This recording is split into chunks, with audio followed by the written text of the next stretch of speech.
So the main character of Skandar and the Unicorn Thief is Skandar Smith. He's 13 years old and he lives on the mainland near Margate with his dad, Robert Smith, and his sister, Kenna, who's a year older than him.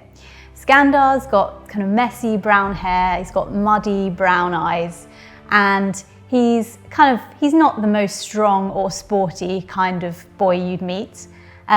He's not keen on that many lessons that aren't about unicorns, but he does like art and he enjoys drawing in a sketchbook, but he mainly enjoys drawing unicorns.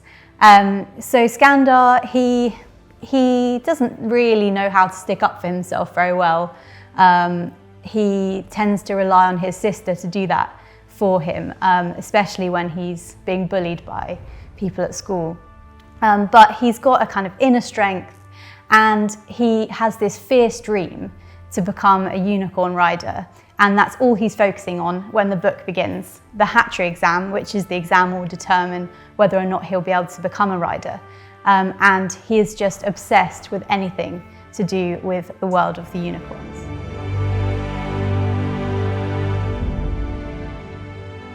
I wanted to talk about some of his friends. On the island, when you're training to be a unicorn rider, you live in something called a quartet. So that's 4 riders living together in a treehouse. One of the other riders that Skandar lives with is called Bobby Brunner. She's actually one of the first people he meets when he arrives on the island, and she's a mainlander like him. But that's about where their similarities stop. She's really competitive. She knows exactly what she wants. She never worries about what people think of her, and to be honest, she kind of doesn't really care what anyone says about her either.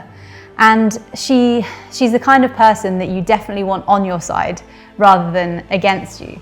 But she's very loyal to Skandar, and she would kind of protect him with her life no matter what's happening.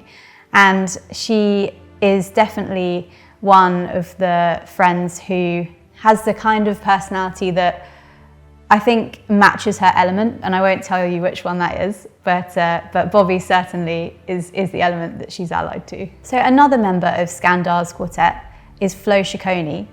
She's an islander, and she knows a lot more about the island than Skandar does when he first arrives. And she's really kind to him, and she tells him lots of things that he would have no way of knowing because the island's quite secretive.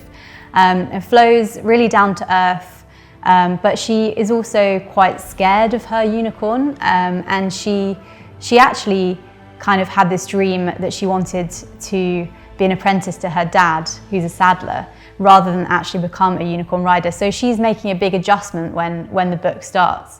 But her journey is kind of learning to make her peace with that, and also kind of learn how to be brave when that isn't kind of naturally how she'd want to be. The 4th member of Skandar's quartet is Mitchell Henderson. Now, Mitchell takes a bit of a disliking to Skandar when he first meets him, and that's partly because Mitchell is very ambitious, but he kind of wants to succeed because his dad wants him to succeed, and he wants to make his dad really proud.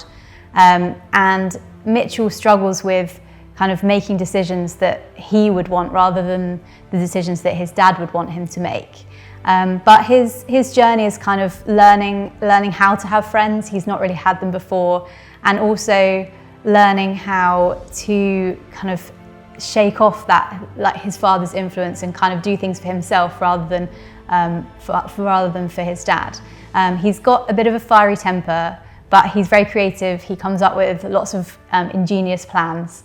And I can't wait for you to meet him. So Skandar's friends, they all kind of balance each other out in their quartet. Some of them have fiery tempers, some of them are very competitive, some of them are a bit calmer, some of them are a bit scared, but they all kind of experience those emotions at different times. And in many ways they balance each other out. And they're not always working together, but when they are, they really can change the world.